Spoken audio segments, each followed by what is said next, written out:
بسم اللہ الرحمن الرحیم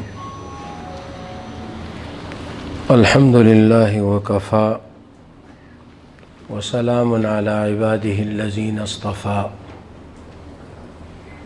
اما بعد فاعوذ باللہ من الشیطان الرجیم بسم اللہ الرحمن الرحیم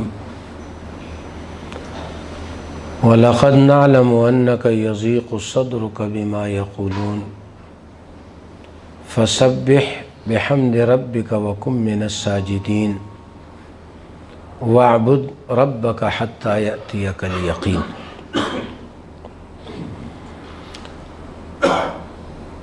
اللہ تعالیٰ کا ارشاد ہے وَلَقَدْ نَعْلَمُ، ہم اس بات کو اچھی طرح جانتے ہیں، یضیق صدرک بما یقولون، کہ آپ کو تکلیف ہوتی ہے جب لوگ باتیں کرتے ہیں، یعنی کسی کی مخالفت میں اور کسی کے معاملات میں جب ایک شخص بولتا ہے تو آدمی پریشان ہوتا ہے کہ بھئی میں نے تو ان کا کچھ نقصان نہیں کیا، میں نے ان کے کسی کام میں کوئی دخل اندازی نہیں کی، یہ بلا وجہ میرے کام میں رکاوٹ ڈال رہے ہیں۔ مشرکین رسول اللہ صلی اللہ علیہ وسلم کے اور مسلمانوں کے خلاف باتیں کرتے تھے، تو آپ صلی اللہ علیہ وسلم انسان تھے، اللہ کے رسول تھے، اللہ تعالیٰ کے آخری نبی تھے، لیکن تھے تو انسان، اور جیسے انسان کو کسی بھی تکلیف دہ بات سے تکلیف ہوتی، میں یہاں بیٹھے بیٹھے کسی کو غلط لفظ سے پکاروں تکلیف ہوگی، آپ میں انسانیت نہیں ہے، اگلا بولے گا کیا ہو گیا۔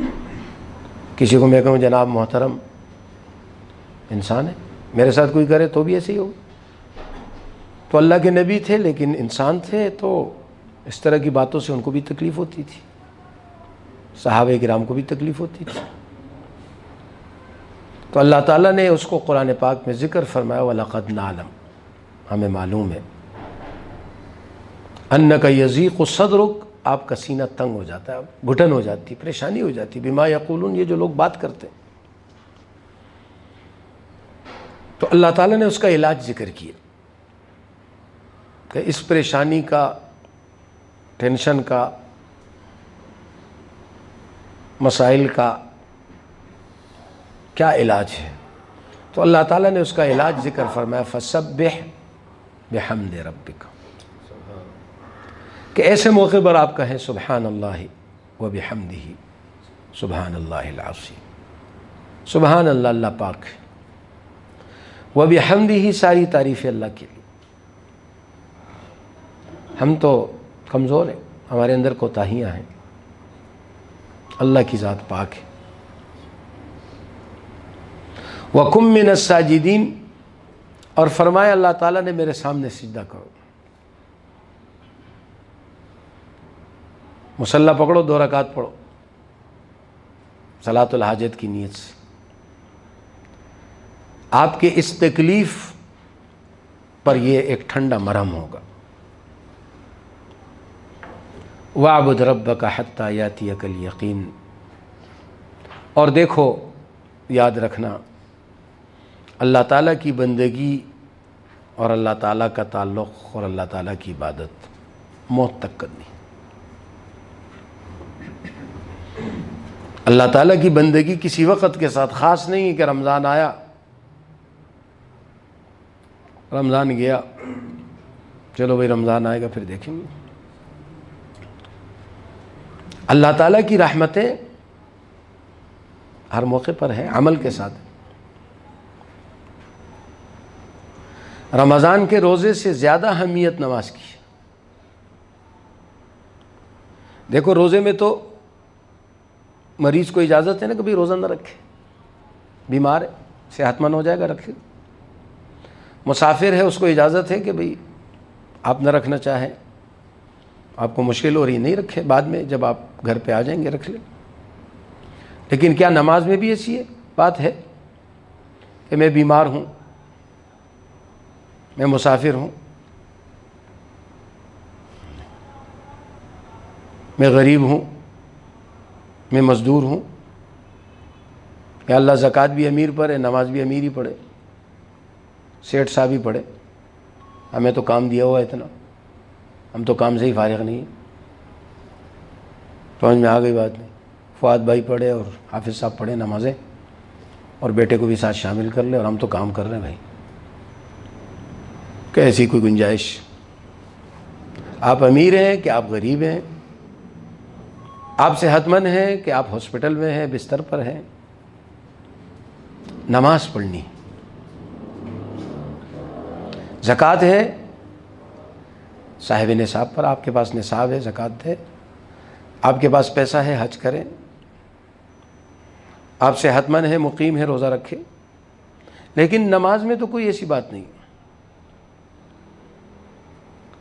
اور پھر یہ ایسی عبادت ہے کہ جس کے لیے روزانہ 5 وقتہ اللہ تعالیٰ کی طرف سے میسج آتا ہے۔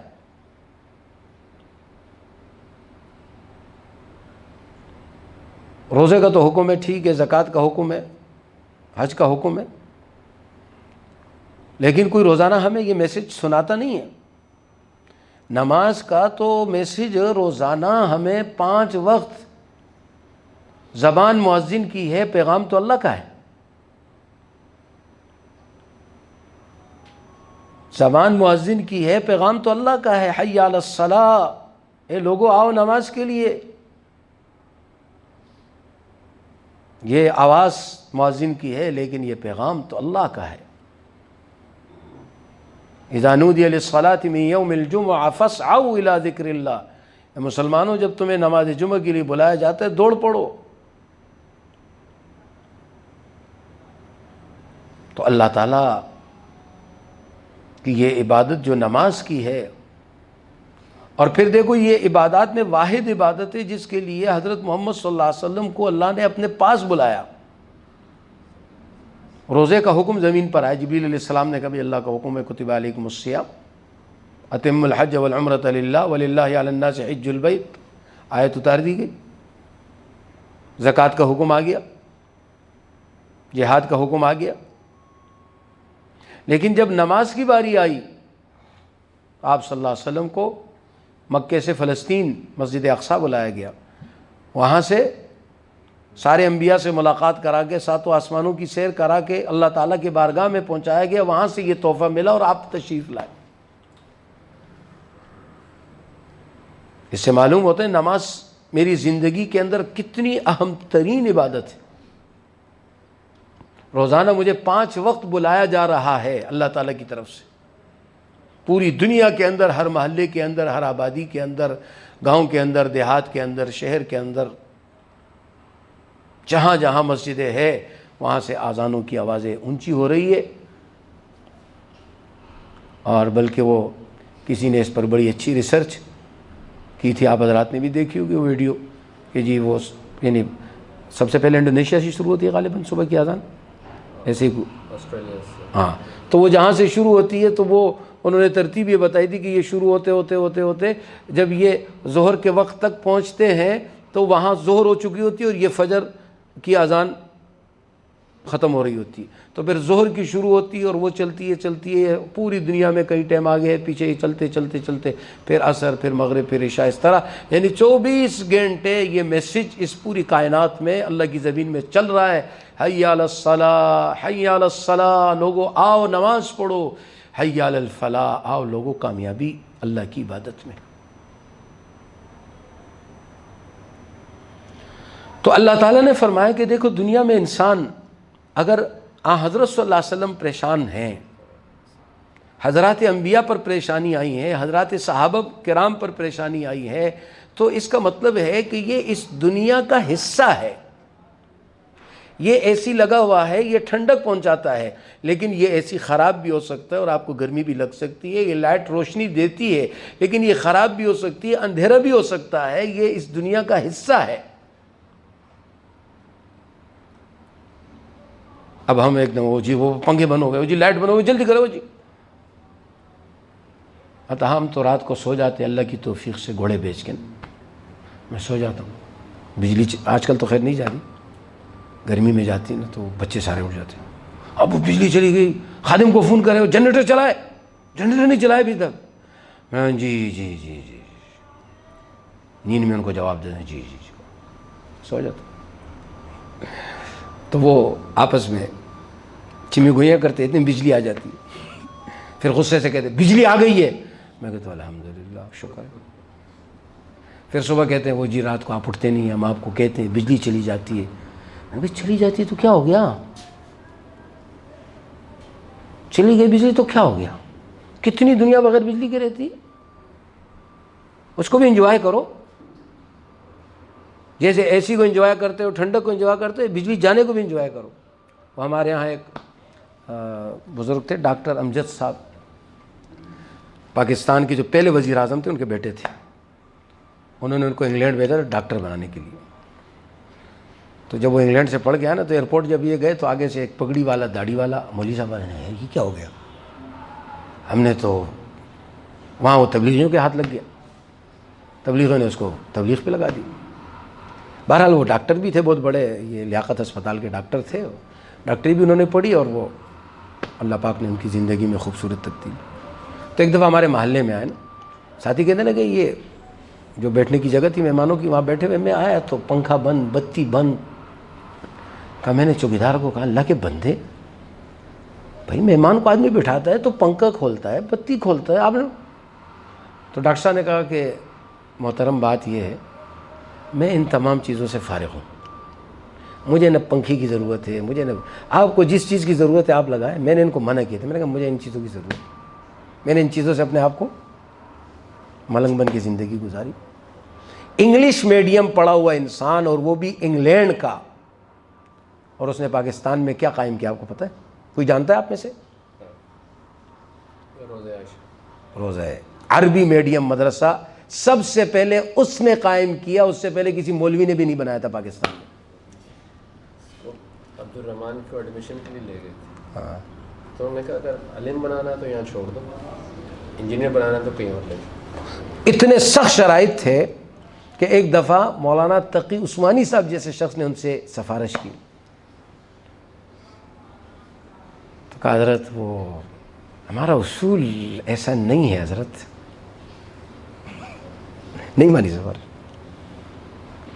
عربی میڈیم ان کا مدرسہ ہے گلستان جوہر میں، مدرسہ عائشہ صدیقہ، اور اسی طرح بچوں کا ان کا بہت بڑا سیٹ اپ ہے، اور سال میں ایک دفعہ وہاں بطور ممتحن جاتا ہوں۔ ہمارے ساتھی تھے نیو ٹاؤن میں ہمارے ساتھ، انہوں نے آخری 2 سال پڑھا تھا باقاعدہ۔ اللہ تعالیٰ غریق رحمت فرمائے۔ تو ہمیں یہ پیغام روزانہ دیا جا رہا ہے، آؤ نماز کی طرف۔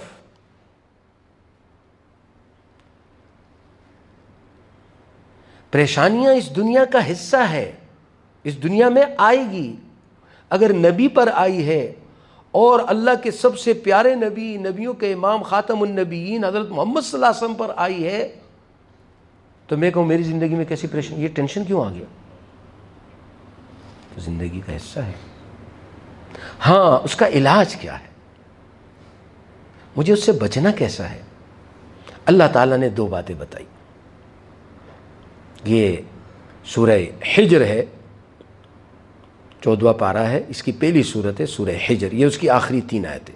وَلَقَدْ نَعْلَمُ أَنَّكَ يَضِيقُ صَدْرُكَ بِمَا يَقُولُونَ فَسَبِّحْ بِحَمْدِ رَبِّكَ وَكُن مِّنَ السَّاجِدِينَ وَاعْبُدْ رَبَّكَ حَتَّىٰ يَأْتِيَكَ الْيَقِينُ۔ جب آپ پر پریشانی آ جائے، سب سے پہلے آپ اللہ کو یاد کرو۔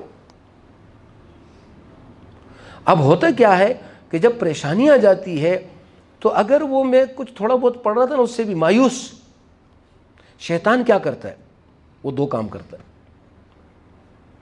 جب پریشانی آتی ہے تو وہ مجھے مایوسی کی طرف لے جاتا ہے۔ کیا مطلب؟ پورے رمضان آپ نے روزے بھی رکھے، آپ نے تراویح بھی پڑھی، آپ کے بچے نے قرآن بھی سنایا، آپ نے زکوٰۃ بھی دی، آپ نے یہ بھی کیا، کیا کام آیا آپ کو؟ آپ کا کام میں دیکھو رکاوٹ آ گئی، شیطان یہ والا سلسلہ نگیٹو شروع کر دیتا ہے۔ اب ان باتوں سے کیا ہوتا ہے؟ انسان نا امیدی میں، مایوسی میں چلا جاتا ہے کہ ہاں واقعی میں نے تو رمضان کے دیکھو کوئی نماز بھی قضا نہیں کی، بہت سارے ایسے ہوتے ہیں رمضان میں تکبیر اولیٰ کا بھی پورا اہتمام 40 دن کا وہ کرتے ہیں. میں ہر سال رمضان میں بتاتا ہوں کہ بھئی رمضان میں آسان ہے 10 دن اور ملا لو, تو ہمارے یہاں اکثر ساتھی اس کا اہتمام کرتے ہیں. تو بہت سارے ایسے کوئی تکبیر اولیٰ نہیں چھوڑی, پہلی صف نہیں چھوڑی. تو میرے اوپر کیوں پریشان, میرا کام کیوں رک گیا؟ میں نے تو اعتکاف بھی کیا تھا, میں نے تو زکوٰۃ بھی پوری ادا کی ہے. شیطان اس کو پٹی پڑھاتا ہے, دیکھو آپ کے ان نمازوں میں کوئی جان نہیں ہے. تو کیا کہیں گے, حضرت محمد صلی اللہ علیہ وسلم کی عبادت میں بھی جان نہیں تھی؟ الیاذ باللہ. احد کے اندر 70 صحابہ شہید ہو گئے, آپ کے دندان مبارک شہید ہو گئے, آپ کا چہرہ مبارک زخمی ہو گیا, آپ کا سر مبارک زخمی ہو گیا. کیا کہیں گے؟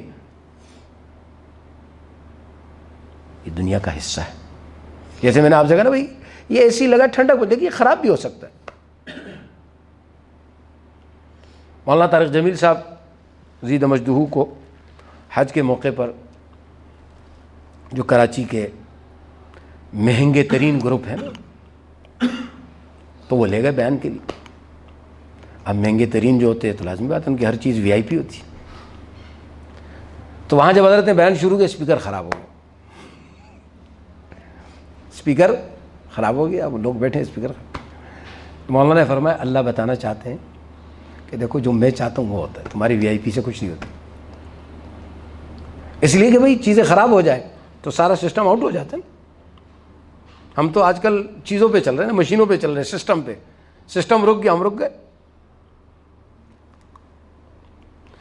تو مایوسی میں شیطان, اور جب ہم کامیاب چل رہے ہوتے ہیں, ہمارا ہر کام ٹاپ و ٹاپ, تو پھر ادھر شیطان کیا کرتا ہے, کیا بات ہے جناب آپ کی, آہو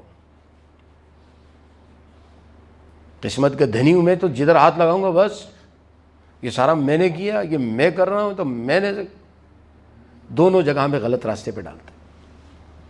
تکلیف میں مایوس نہیں ہونا, اللہ کی رحمت کی طرف جانا ہے. حضور پاک علیہ السلام نے اللہ سے مدد مانگی, ایوب علیہ السلام بیمار ہوئے, اللہ سے مدد مانگی. یونس علیہ السلام مچھلی کے پیٹ میں گئے, اتنی بڑی تکلیف میں آ گئے, لیکن مایوس نہیں ہوئے اللہ سے. من یقنط من رحمت ربی الا الضالون, اللہ سے نا امید مایوس لوگ ہوتے ہیں نا, میں نے مانگنا ہے. اچھا اب اس مانگنے میں کیا ہوتا ہے, پھر یہاں ایک اور پٹی, کیا ہوا آپ کی دعاؤں سے, کچھ ملا آپ کو دعاؤں سے؟ دعائیں کرو, مولوی لوگ بولتے ہیں دعائیں کرو دعائیں کرو. او بھائی دعا اللہ سے ریکویسٹ ہے, درخواست ہے, آرڈر تھوڑی ہے. آپ نے ریکویسٹ کی کہ فؤاد بھائی یہ ہفتے کو جو بریانی پکاتے ہو نا, یہ ذرا قورمہ بھی تو کھلاؤ نا دہلی والوں کا. بریانی کھلاتے رہے تو کسی قورمہ بھی کھلاؤ, بے چیٹا بھی کھلاؤ. درخواست ہے نا, سمجھ تو رہے نا فؤاد بھائی, میں سب کی ترجمانی کر رہا ہوں. درخواست ہے. ابھی یہ تھوڑی کہ اگلے نے کیا پکایا, نہیں بنا, آرڈر تو نہیں دے سکتے نا. درخواست, دعا اللہ سے درخواست ہے, یا اللہ میری یہ پریشانی دور کر دے. اور درخواست کرنے والا درخواست کرتا رہتا ہے. درخواست کرنے والا, وہ ہمارے محلے میں نا وہ ڈرائیور نے اپنے سیٹ کو درخواست دی نا کہ سر میری تنخواہ بڑھا دے, ورنہ جو ہے پھر. اس نے کہا ورنہ کیا, اس نے کہا ورنہ پھر اسی پہ کام کریں گے, ورنہ اسی پہ کام کریں. تو دعا اللہ سے درخواست ہے کہ یا اللہ میری یہ پریشانی, میرا یہ معاملہ, یا اللہ اس کو, وہ ہم کرتے رہیں گے. یونس علیہ السلام مچھلی کے پیٹ میں لا الہ الا انت سبحانک انی کنت من الظالمین ایک دن پڑھا تھا. تفسیری روایات ہے, قرآن حدیث میں اس کی وضاحت نہیں, لیکن تفسیری روایت میں 40 دن کا ذکر ہے. حضرت ابراہیم علیہ السلام کو آگ میں ڈالا, اتنا عظیم پیغمبر, حضرت محمد صلی اللہ علیہ وسلم کے بعد سب سے عظیم پیغمبر ابراہیم علیہ السلام ہے. یہ دیکھو نا, ہم بھی جب درود پڑھتے ہیں ہم کیا کرتے ہیں, اللہم صلی علی محمد وعلی آل محمد کما صلیت علی ابراہیم, یا اللہ جو رحمت آپ نے ابراہیم علیہ السلام کو دی. اور اللہ تعالیٰ نے قرآن کریم میں کیا فرمایا, میرا دوست تھا, واتخذ اللہ ابراہیم, کہ ابراہیم علیہ السلام ہمارے دوست تھے. ان کو آگ میں ڈالا جا رہا ہے. تو اب وہ کہتے کہ کیا میری نبوت کا، میری ان قربانیوں کا، میں نے بیٹا ذبح کر ڈالا، اس کے گردن پر چھری میں چلانے کو تیار ہو گیا، میں نے اپنی یہ اتنا، اور مجھے آگ میں ڈالا جا رہا ہے، کیا ہوا؟ یہ اللہ کی مرضی، اللہ کا نظام ہے، میں اسے نہیں سمجھ سکتا. آگ میں انہوں نے اللہ سے دعا کی، حسبنا اللہ و نعم الوکیل، حسبنا اللہ و نعم. کتنے دن؟ وہاں بھی 40 دن کا ذکر آتا. یعنی ایک زمانے تک وہ اس میں رہے، ایک زمانے تک یونس علیہ السلام مچھلی کے پیٹ میں رہے. اور ادھر محمد صلی اللہ علیہ وسلم کی زندگی آپ دیکھ لیں، پورے 13 سال مکے میں کتنے مشقت میں گزارے. یہ تو تاریخ میں موجود ہے، واضح ہے. صحابہ کو کتنی تکلیفیں ہوئی، صحابہ کی وجہ سے آپ کو کتنی تکلیف ہوئی. اس لیے کہ جب آپ کا کوئی ساتھی ہوتا ہے اور اسے تکلیف ہوتی تو آپ کو ہوتی، یار یہ تو میرا ساتھی ہے، میرے ساتھ میرے مشن کا. 13 سال، یعنی آپ دیکھیں نا کیسا ماحول تھا کہ ابو ذر غفاری آتے حضور صلی اللہ علیہ وسلم سے ملنے کے لیے، تو حضرت علی ان سے کیا کہتے ہیں کہ بھی دیکھو میں آگے آگے چلوں گا، تم میرے پیچھے پیچھے چلنا، میرے ساتھ نہیں چلنا. مکے والوں کو پتہ چلا تو نہ تیری خیر نہ میری خیر. اور اگر مجھے شک ہو جائے گا نا کہ کوئی ہمیں ٹال رہا ہے تو کہا میں پیشاب کے بہانے بیٹھ جاؤں گا اور تم آہستہ آہستہ چلتے رہنا، رکنا مت. ایسا ماحول تھا. اب کیا کہیں گے؟ لیکن اللہ سے مایوسی نہیں، اللہ سے مانگتے رہے، اللہ سے دعائیں کرتے رہے. وہی مکہ جس میں ان کے لیے چلنا مشکل تھا، ان کی قربانیوں اور دعاؤں سے آج میں اور آپ اس مکے میں کتنی سکون سے عبادت کرتے. سارے دنیا کے مسلمان وہاں کتنے سکون سے اللہ کی عبادت کرتے. وہی مکہ اللہ نے حضور صلی اللہ علیہ وسلم کو دے دیا ہے. آپ صلی اللہ علیہ وسلم فاتح بن کے آئے. تو جب پریشانی آتی ہے ہم دعا کرتے ہیں تو شیطان ہمیں کہتا ہے تمہاری دعاؤں سے کچھ مایوس کرتا ہے. مایوسی کفر ہے. مایوس نہیں نا، میرا اللہ ہے، میرا اللہ ہے، میں نے اپنے اللہ سے مانگنا ہے. میرے اللہ نے کیا کرنا ہے، یہ میرے اللہ، یہ میری ریکویسٹ ہے، میری دعا، میری درخواست ہے. کب وہ قبول کرتا ہے یہ رب کی مرضی، یہ رب کی مرضی ہے. میں نے مانگتے رہنا ہے. اور جب میں خوشی میں ہوں تو میں نے یہ نہیں کہنا کہ میں اس موقع پر گھمنڈ نہیں کروں، میں اس موقع پر اللہ تعالیٰ کا شکر ادا کروں. یا اللہ شکر، الحمدللہ میں نے رمضان کے روزے بھی رکھے، یا اللہ شکر ہے میں نے نمازیں بھی پڑھی، یا اللہ شکر ہے میں نے یہ بھی کام کیا، اللہ آپ نے مجھے توفیق دی، اللہ شکر. لئن شکرتم اللہ اور آگے بڑھائے گا، اللہ تعالیٰ اور خوش ہوگا. تو خوشی میں شکر گزاری، نعمتوں میں شکر گزاری اللہ تعالیٰ کی، اور تکلیف میں اللہ تعالیٰ سے دعا. یعنی دونوں صورتوں میں اللہ کے پاس جانا ہے. کوئی چیز آپ نے اچیو کی، کوئی چیز آپ نے حاصل کی، آپ کو 2 رکعت پڑھو شکر ادا کرو، 2 رکعت پڑھو یا اللہ شکر، میرا بچہ کامیاب ہو گیا، یا اللہ مجھے یہ عزت ملی، یا اللہ شکر. تکلیف آ گئی، قم من الساجدین، وضو کرو، مصلی بچھاؤ، 2 رکعت پڑھو یا اللہ. ہمارے استاذ تھے بہت پہلے، وہ ایک جہاز کا بوجھا، غالباً بوجھا ایئرلائن کا حادثہ ہوا تھا، وہ 10-12 سال پہلے کی بات ہے. بنور ٹاؤن میں پڑھاتے تھے حضرت مولانا عطاء الرحمان صاحب. یہ صدر کے اندر مسجد ہے، بہت بڑی، بھی ان کا بیٹا ہے، پارک، جہانگیر پارک کے ساتھ جو مسجد ہے، اس میں امام تھے، نیو ٹاؤن میں پڑھاتے تھے. تو وہ بوجھا ایئرلائن میں تھے، وہ بہرحال حادثہ ہو گیا، شہید ہو گئے. تو جب ان کی اہلیہ کو پیغام ملا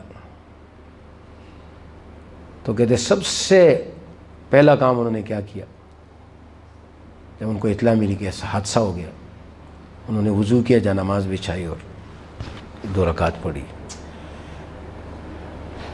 اور پھر اس کے بعد بہرحال یہ اسلام ہے. خوشی آئے غمی آئے، رجوع اللہ کی طرف. غالباً عبداللہ ابن عمر رضی اللہ عنہ کو سفر میں کسی کی وفات کی اطلاع دی گئی، تو وہ اپنی سواری سے اترے اور مصلی بچھایا، 2 رکعت ادا کی، اور کہا یہ میں نے وہ کیا جو حضرت محمد صلی اللہ علیہ وسلم نے ہمیں سکھلایا. تو اللہ تعالیٰ بتانا چاہتے ہیں زندگی میں خوشیاں بھی آتی ہیں، زندگی میں تکلیفیں بھی آتی ہیں. علاج کیا ہے؟ اللہ کا ذکر اور صلاۃ الحاجت. سبح بحمد ربک، اللہ کی تسبیح کرو. اللہ کی تسبیح کیا ہے؟ آپ نے ایک وظیفہ سنا ہوگا، کہتے بھائی تکلیف آ جائے تو آیت کریمہ پڑھو اور 1.25 لاکھ دفعہ پڑھو۔ آیت کریمہ تو آپ کو معلوم ہے کون سی آیت ہے؟ لا الہ الا انت سبحانک انی کنت من الظالمین۔ اگر اس آیت کو 1.25 لاکھ نہیں، ایک دفعہ بھی سمجھ کر پڑھے گا نا، اس کو سب سمجھ آ جائے گا۔ اس آیت میں کیا کہا گیا؟ حضرت یونس علیہ السلام نے کیا کہا؟ لا الہ الا انت، یا اللہ آپ کے سوا کوئی نہیں ہے بچانے والا، سبحانک آپ کی ذات پاک ہے، انی کنت من الظالمین قصوروار تو میں ہوں۔ یہ انبیاء کی صفت ہے کہ وہ کسی بھی تکلیف میں کہتے یا اللہ قصور میرا ہے، معاف کر دے مجھے۔ جہاں مجھے یہ سمجھ آ گیا نا، اور شیطان کیا کہتا ہے ہمارا کیا قصور ہے، یہ کیا ہو گیا، میں تو بڑا زبردست آدمی ہوں۔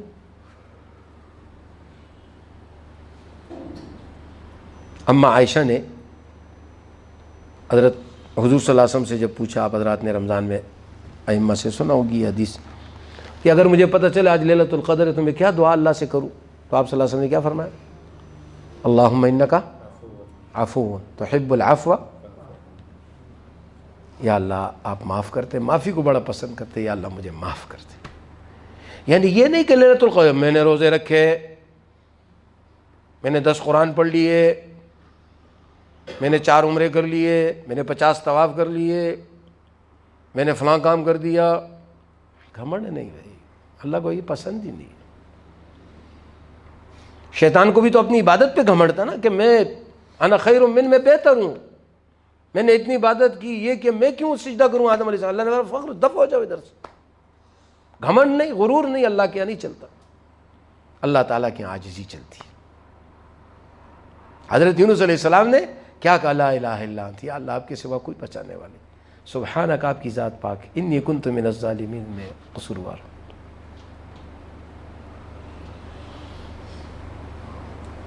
اللہ تعالیٰ کو انسان کی عاجزی، معافی، حضور صلی اللہ علیہ وسلم نے کیا فرمایا؟ میں دن میں 100 دفعہ سے زیادہ اللہ سے معافی مانگتا ہوں،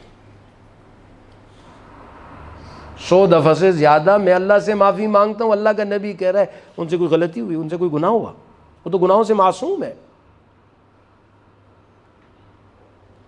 تو پریشانی آ جائے اللہ کے سامنے جھک جانا کہ یا اللہ مجھے معاف کر دے، اپنی زبان کو اللہ کے ذکر میں لگا دے۔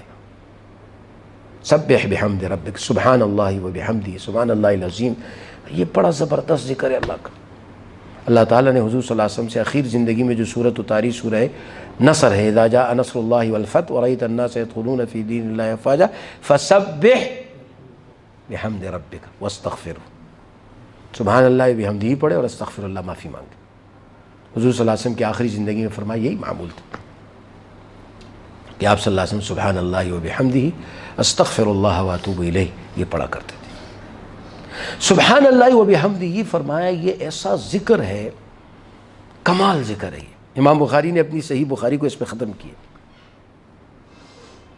ام من شیء الا یسبح بحمدہ، ام من شیء قرآن میں ہے، سورہ بنی اسرائیل میں 15ویں پارے میں، ام من شیء، اللہ نے فرمایا جو بھی مخلوق ہے، یہ زمین بھی مخلوق ہے، یہ پودے بھی مخلوق ہے،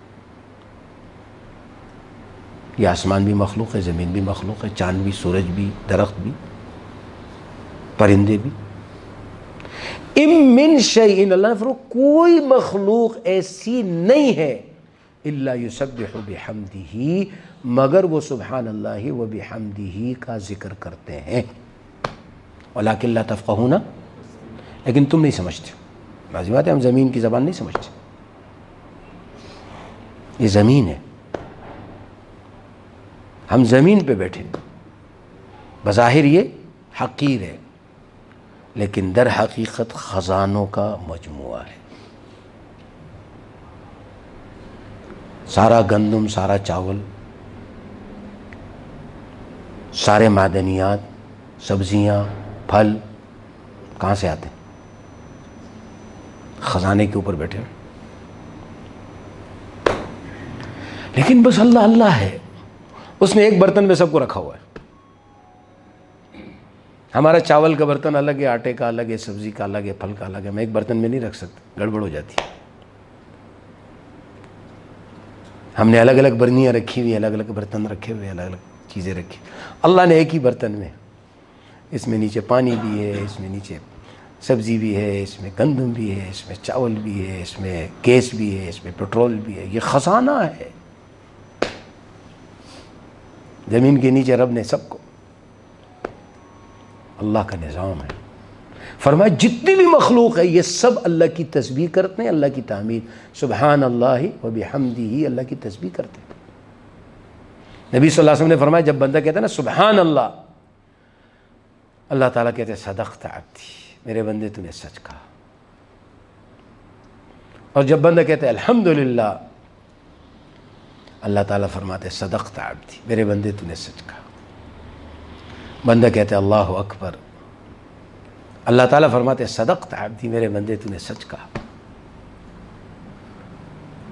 پھر یہ کہتے ہیں اللہم اغفر لی، یا اللہ مجھے معاف کر دے. اللہ فرماتے فعل، تو معاف کر دیتے. اللہم ارحمنی، یا اللہ مجھ پہ رحم فرما دے. اللہ فرماتے فعل، تو تم پہ رحم کر لی. سبحان اللہ و بحمدہ سبحان اللہ العظیم. فرمایا تمام مخلوق کو رزق اس ذکر کی برکت سے ملتا ہے. سبحان اللہ و بحمدہ سبحان اللہ العظیم کو پڑھا کرو. آسان کیا ہے، ہر نماز کے بعد 10 دفعہ پڑھ لو. دیکھو آپ کے چیزوں میں برکتیں آنا شروع ہو جائیں. امام بخاری یہ آخری حدیث لائے ہیں،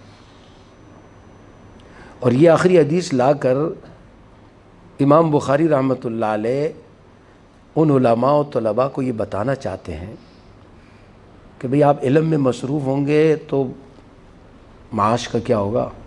بیگم تو پیسے مانگتی ہے نا، یہ تھوڑی بولتی ہے میں کہوں جی میں مولوی صاحب ہوں، مجھ سے پیسے نہیں مانگو. پیسے نکالو بھائی، عید کے کپڑے لینے، بہن کی شادی ہے، فلاں انٹماع کے پیسے دو. تو ہم کہتے ہیں اچھا بھائی کیا کریں، صرف آپ سے نہیں مانگتے، ہم سے بھی مانگتی پیسے. تو امام بخاری نے فرمایا بھائی اس ذکر کا اہتمام کرو، تمہارے معاشی معاملات آسان ہو جائیں گے. سبحان اللہ و بحمدہ سبحان اللہ العظیم. قرآن نے کہا یار ساری مخلوق یہ تسبیح پڑھتی، اور فرمایا پریشان ہو جاؤ تو یہی تسبیح پڑھا کرو، فسبح بحمد ربک. دفتر آ رہے ہو پڑھو سبحان اللہ و بحمدہ سبحان اللہ العظیم، سبحان اللہ و بحمدہ سبحان اللہ العظیم. 10 دفعہ پڑھ لی، اللہ سے دعا کرو یا اللہ آسانی فرما دے. پھر موقع ملا پھر 10 دفعہ پڑھ لیا، پھر اللہ سے دعا کی. اور جہاں موقع مل گیا قم من الساجدین، وضو کیا 2 رکعت پڑھ لیے، صبح کام پہ جانے سے پہلے 2 رکعت پڑھ لی، یا اللہ سارے معاملات آسان کر دے، یا اللہ عزت کے ساتھ رکھنا. تو زندگی ہے دنیا کی، اس زندگی میں خوشیاں بھی ہیں، اس زندگی میں معاملات بھی ہے اور ٹینشنیں بھی ہیں. لیکن دونوں صورتوں میں مومن اللہ کی طرف ہوتا ہے، اور مسئلہ اللہ ہی نے حل کرنا ہے، کسی اور کے پاس کوئی حل نہیں. اللہ نے ہمیں یہی راستہ بتایا، میرے بندے میرے پاس آ جائیں. یہ جو 5 وقت اللہ تعالیٰ بلاتے ہیں، تو جب بھی کوئی بڑا بلاتا ہے کچھ دیتا ہے نا. بھئی دادا اپنے پوتے کو بلاتا ہے ادھر آؤ، کوئی ٹوفی شوفی دے دیتا. اپنے نوازے کو بلاتا ہے، اس کے لیے کوئی ٹوفی، کوئی چیز، کوئی میٹھا اس کو دے دیتا ہے. اللہ جو ہمیں بلا رہے ہیں، اللہ رب العالمین ہمیں اپنے گھر بلا رہے ہیں، تو اگر ہم کسی کو اپنے گھر بلاتے ہیں تو ہمیں اچھا نہیں لگتا کہ ایسے ہی بھیج دے، نہ چائے پلائے نہ پانی کا پوچھے، اور نہیں تو کم سے کم چائے تو پلاتے ہیں نا. تو اگر ہم ایسا نہیں کرتے تو اللہ تو ارحم الراحمین ہے، اکرم الاکرمین ہے. وہ جو ہمیں اپنے گھر بلا رہا ہے اپنے نماز کے لیے، اپنی عبادت کے لیے، ہمیں کچھ دینے کے لیے. ہمارے دن کا آغاز اللہ سے، عبادت سے، اللہ کے گھر سے. پھر ظہر میں کام کیا پھر آ جاؤ، پھر عصر میں پھر آ جاؤ، مغرب میں پھر آ جاؤ، عشاء میں سونے جا رہے ہو میرے سے ملاقات کرو، جاؤ سو جاؤ. اس لیے ہم اپنے عبادات کا اہتمام کریں، نمازوں کا، قرآن پاک کی تلاوت کا. یہ دو چیزیں اللہ نے ہمیں بہت بڑی عطا کی، ایک نماز اور ایک قرآن۔ دیکھو نا، یہ رمضان میں ہم نے دیکھا، آپ نے بھی دیکھا، ہم قرآن پاک کے قریب ہو گئے، قرآن کی تلاوت شروع کی، سب نے حصہ لیا، سب نے تلاوت شروع کی، تراویح میں قرآن سننا شروع کیا۔ اللہ نے کتنی برکتیں دی اور کتنے اچھے کام رمضان میں، تہجد بھی پڑھ لیتے، نمازیں بھی پڑھ لیتے، ذکر بھی کر لیتے، صدقہ بھی کر لیتے، بہت سارے خیر کے کام ہر مسلمان کرتا ہے۔ یہاں تک کہ ہم تو دیکھتے ہیں بچوں تک میں وہ ایک ماحول، ایک جیسے سردی ہو جاتی ہے نا، سردی تو سب کو لگتی ہے، اس میں یہ تو نہیں ہوگا کہ بھئی وہ مردوں کو لگ رہی ہے عورتوں کو نہیں، یا عورتوں کو ہے مردوں کو نہیں، بچوں کو، سب کو سردی لگتی ہے، بھئی سردی کا موسم ہے۔ تو رمضان نیکیوں کا ایک موسم ہے، باہر ایک ایسا ماحول بن جاتا ہے کہ بچے بھی کہ جی ہمیں اعتکاف میں بیٹھنا ہے، ہمیں جو ہے یہ کرنا ہے، ہمیں جو ہے یہ افطار بانٹنی ہے، ہمیں جو ہے یہ کرنا ہے، ماحول بناؤ۔ میں نے شاید ایک دفعہ سنایا تھا، ہمارے یہاں ایک شخص آیا، پرانی بات ہے، اس کا بچہ ذہنی مریض یعنی ہے، تو اس نے آ کے مجھے کہا کہ یہ اعتکاف میں کہہ رہا ہے، میں اس کو کسی بہانے لے جاؤں گا، آپ اس کو ذرا۔ میں نے کہا جی ٹھیک ہے۔ تو اس نے کہا جی میرا بیٹا اعتکاف میں بیٹھنا چاہتا ہے۔ میں نے کہا جی بہت اچھی بات ہے۔ کہا اچھا امام صاحب وہ کیا کرنا ہے، بستر لانا ہے؟ میں نے کہا جی بستر تو لانا ہوگا۔ کہا ٹھیک ہے، وہ میں جاتا ہوں، پھر ان کو لے جاتا ہوں، بستر لاتے ہیں، کپڑے لاتے ہیں، یہ لاتے ہیں۔ اچھا یہ ذہنی مریض بھی اتنا تو سمجھتے ہیں، اور انہوں نے کہا امام صاحب یہ مجھے لے جا رہے ہیں، پھر مجھے لائیں گے نہیں ہے، میرے ساتھ دھوکہ کر رہے ہیں۔ تو میں بڑا حیران تھا کہ دیکھو یہ شخص، یہ بچہ جو نماز نہیں پڑھ سکتا اور ذہنی معذور ہے، اور لیکن ایک ماحول بنا ہے تو اس کو بھی کہ بھئی اعتکاف، میں نے بھی اعتکاف میں بیٹھنا۔ تو رمضان میں ہم قرآن پاک سے جب قریب ہو جاتے ہیں تو اللہ ہمیں کتنے سارے اچھے کاموں کی توفیق دے دیتا ہے۔ تو اگر اس قرآن سے ہم قریب رہیں گے اور اس مسجد اور نماز سے قریب رہیں گے تو اس کی برکت سے اللہ ہمارے کاموں میں برکت، ہماری زندگیوں میں برکت، اور بہت سارے اچھے کاموں کی توفیق، اور برے کاموں سے اللہ ہمیں بچائے گا۔ اس لیے ہمیں چاہیے کہ ہم اپنے آپ کو نماز سے، مسجد سے اور اللہ کے قرآن سے جوڑ لیں۔ یہ دنیا کے اندر جنت کی برانچیں ہیں یہ مسجدیں۔ فرمایا نا قیامت کے دن ساری مسجدیں کعبۃ اللہ کے ساتھ، کعبۃ اللہ ہیڈ آفس ہے، اور یہ ساری دنیا کی مسجدیں اس کی برانچیں ہیں۔ تو فرمایا قیامت کے دن کعبۃ اللہ اپنی تمام مسجدوں کے ساتھ جنت میں۔ تو اب جب یہ مسجدیں جنت میں جائے گی تو جواد بھائی ایسے تو نہیں ہوگا نا کہ امام کو بولے تو باہر نکل، امام صاحب سب سے پہلے جائے گا نا انشاءاللہ، ہم تو اسی امید پر ہیں۔ مؤذن جائے گا اور ہر وہ مسلمان جائے گا جو مسجد سے تعلق رکھتا تھا۔ ایسا تو نہیں ہوگا اللہ کہیں کہ مسجد آ جائے، جو آتے تھے وہ باہر نکل جائے۔ جس اللہ نے ہمیں دنیا میں 5 وقت مسجد میں جنت کے برانچ میں رکھا ہے، تو قیامت کے دن وہ ہمیں اس سے محروم نہیں کرے گا۔ اس لیے مسجد سے، نماز سے، قرآن سے جڑ جائے تو یہ ہماری زندگی کو پرسکون بناتا ہے۔ اگر ہم اپنے بچپن کی زندگی کی طرف جاتے ہیں، 40 سال، 45 اور 50 سال اگر ہم پیچھے جاتے ہیں، تو اس زمانے میں بڑے سادے سے گھر ہوتے تھے، اور بڑی سادی سی سواریاں ہوتی تھیں، اور بڑی سادی سی خوراکیں ہوتی تھیں، اور بہت کم سی تنخواہیں ہوتی تھیں، لیکن لوگ بڑے پرسکون تھے، بڑے سکون میں ہوتے تھے۔ ہم سلجھے بازار میں رہتے تھے تو ہم دیکھتے تھے کہ باہر فٹ بات تھی، ابھی بھی ہے وہ، تو آدھے سے زیادہ محلہ تو باہر فٹ بات پہ سو رہا ہوتا تھا۔ چھوٹے چھوٹے گھر تھے، گرمی ہوتی تھی، گرمی کا زمانہ آتا تھا، وہ کوئی اپنے بچے کو لے کر وہ کوئی ادھر سو رہے، کوئی ادھر سو رہے، کوئی خوف نہیں تھا، کوئی نہیں تھا، فٹ باروں پہ سو رہے، صبح اٹھ کے جا رہے ہیں، گھروں کے دروازے کھلے ہوئے، چل رہے ہیں، جا رہے ہیں، چھوٹے چھوٹے گھر آج بڑے شاندار گھر بن گئے، بڑی زبردست سواریاں آ گئی، بڑے اعلیٰ قسم کے ایسے کھانے آ گئے، ہمیں تو نام بھی نہیں آتے ان کے، پوچھنا پڑتا ہے یہ کیا چیز ہے بھائی، لیکن وہ سکون نہیں ہے۔ اس لیے کہ اس وقت دن کا آغاز نماز سے ہوتا تھا اور قرآن کی تلاوت سے ہوتا تھا، سب گھر والے نماز کے لیے اٹھ جاتے تھے اور سب قرآن پڑھتے تھے۔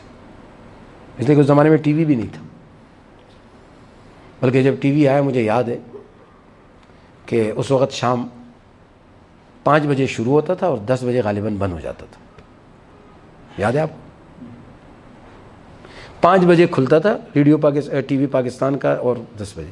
تو مجھے یاد ہے ایک نیک نمازی تھا، بزرگ تھے، تو ہم تو چھوٹے تھے، تو آپس میں ایک دفعہ باتیں کر رہے تھے باہر مسجد کے جیسے کھڑے ہوتے. دیکھو یہ تو ابھی 10 بجے بند ہو رہا ہے، یہ وقت آئے گا 24 گھنٹے چلے گا، یہ بھی آغاز ہے. تو لوگ عشاء پڑھتے تھے، وہ سو جاتے تھے، فجر میں اٹھتے تھے، نماز پڑھتے تھے، قرآن پڑھتے تھے، پھر اپنے اپنے کام کے لیے پیدل بھی جا رہے ہوتے تھے، بسوں میں لٹک کے جا رہے ہوتے تھے، سائیکلوں پہ جا رہے ہوتے تھے، اور دن ختم ہی نہیں ہوتا تھا. ہم سلجھو بازار رہتے تھے، ہماری خالہ تھی، اللہ مغفرت فرمائے، خالو بھی سب چلے گئے. تو وہ ملیر 15 میں جہاں بکرا یہ جانوروں کی منڈی ہے، اس کی طرف جب جاتے ہیں تو یہاں اندر میں مسجد ہے، طیبہ مسجد، اس میں ہمارے وہ خالو امام تھے، بڑے نیک آدمی تھے، اللہ ان کی مغفرت فرمائے. ان کا معمول کیا تھا، جہاں بھی جائیں گے نا، کسی کے گھر جائیں گے، سب سے پہلے وہ 2 رکعت پڑھتے تھے. جیسے ہمارے گھر میں اگر گھر کے قریب مسجد ہوتی تو مسجد چلے جاتے، مسجد جیسے ہمارے گھر کے قریب مسجد نہیں تھی تو آتے تو پہلے کہتے جی مصلی دے دو، پہلے 2 رکعت پڑھتے تھے، پھر اس کے بعد باتیں کرتے. تو ہم ان کے گھر ملیر 15 بسوں میں جاتے تھے.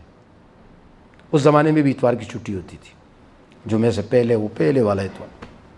ہم وہاں جاتے تھے، پھر آتے تھے، وہ دن ہی نہیں ختم ہوتا تھا.